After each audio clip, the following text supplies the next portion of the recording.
নিজেদেরকে রবীন্দ্রসঙ্গীতের বিশিষ্ট বলে যারা নিজেদেরকে পরিচয় দেন, তাদেরই একজন গায়িকা রিসেন্টলি আমারই জায়গা থেকে তাকে বয়কট করা হয়েছে তার গান অনুষ্ঠানকে।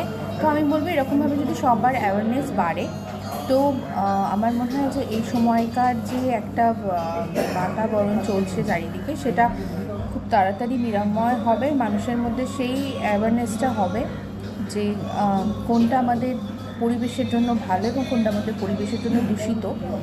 তো চলুন আমরা এরকম উদ্যোগ নিয়ে আমরা আবার এই বাংলাদেশ আর যে হিন্দু নিপীড়ন যে আন্দোলন চলছে, সেটাকে আমরা আমাদের যেমনভাবেই পারি আমরা সেটাকে আমরা প্রতিবাদ করি, প্রতিবাদ জানাই এবং ধিক্কার জানাই আমাদের হিন্দু সন্ন্যাসীদের এইভাবে আটকে রেখে তাদের করে যে জোর জুলুম বা অত্যাচার করা হচ্ছে সুবিচারের জন্য। আশা করছি, আমি মনে করি আমাদের ভারতের যে প্রধানমন্ত্রী শ্রী নরেন্দ্র মোদীজি এই ব্যাপারে খুব তাড়াতাড়ি খুব উদ্যোগ নেবেন। আর এগুলি আমি শেষ করছি এবং আপনারা সবাই সতর্ক থাকবেন, সুস্থ থাকবেন, ভালো থাকবেন। Everyone, this is Arpita. আর আমি এটা বলতে চাই যে আই এম সো লাকি কি সব জায়গাতে অ্যাওয়ারনেস বেড়েছে যে বাংলাদেশিরা যাতে আমাদের রাজ্যে এসে কোনো রকম কোনো অনুষ্ঠান করতে না পারে। কারণ আমরা জানি যে এন্টারটেনমেন্ট জগতে কিন্তু সবাই ওই বাংলাদেশ আর ইন্ডিয়ার পরেই ভরসা। তখন তাদের ব্যবসা বাণিজ্য বা ব্যবসায়িক কোনো লাভের জন্য।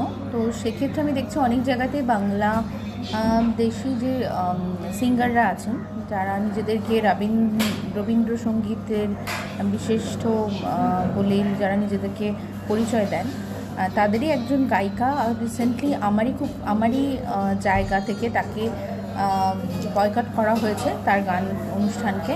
তো আমি বলবো এরকমভাবে যদি সবার অ্যাওয়ারনেস বাড়ে, তো আমার মনে হয় যে এই সময়কার যে একটা বাতাবরণ চলছে চারিদিকে, সেটা খুব তাড়াতাড়ি নিরাময় হবে। মানুষের মধ্যে সেই অ্যাওয়ারনেসটা হবে যে কোনটা আমাদের পরিবেশের জন্য ভালো এবং কোনটা আমাদের পরিবেশের জন্য দূষিত।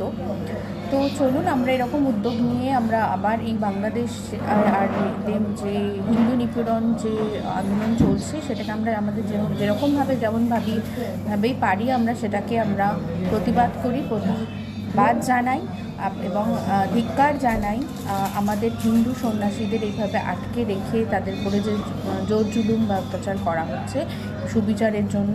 আশা করছি, আমি মনে করি আমাদের ভারতের যে প্রধানমন্ত্রী শ্রী নরেন্দ্র মোদীজি এই ব্যাপারে খুব তাড়াতাড়ি খুব উদ্যোগ নেবেন। আর এগুলি আমি শেষ করছি এবং আপনারা সবাই সতর্ক থাকবেন, সুস্থ থাকবেন, ভালো থাকবেন।